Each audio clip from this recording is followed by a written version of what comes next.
চিন্তাপুর টপে এসেছি। ভীষণ দুর্যোগপূর্ণ আবহাওয়া বন্ধু। পাহাড়ের বৃষ্টি মানে বুঝতে পারছো। আর এত উপরে, প্রায় 500-550 মিটার উপরে, যেখান থেকে এভারেস্ট, কাঞ্চনজঙ্ঘা আর মাকালুর টপ দেখতে পাওয়া যায়। সেখান থেকে তুমি বুঝতে পারছো যে কী দুর্যোগপূর্ণ আবহাওয়ায় আমি আছি। এবং এই দুর্যোগপূর্ণ আবহাওয়ায় চারিদিক আরও ঠান্ডা হয়ে গেছে। আমার তো সব প্যান্ট জামা ভিজে গেছে, অবস্থা ভীষণ খারাপ। সেই অবস্থায় চিন্তাপুর টপে আমি, একদম টপে, সেখান থেকে পুরো আমি ভিউটা দেখাচ্ছি তোমাদের। যেখানে স্বচ্ছ থাকে পুরো ব্যাপারটা, পুরো মেঘে ঢাকা আর বৃষ্টিটাকে আজকেই হতে হলো। যাক, কপালে যা আছে সেটা তো মেনে নিতে হবে।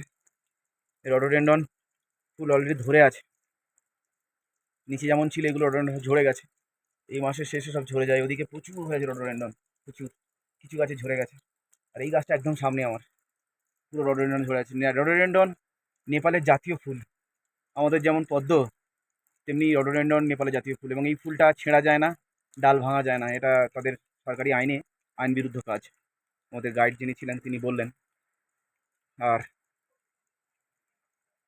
জানি না নিচে কীভাবে নামবো। এরকম বৃষ্টি পাহাড়ে এত বছর ধরে ঘুরছি, কোনোদিন দেখিনি। টাটা।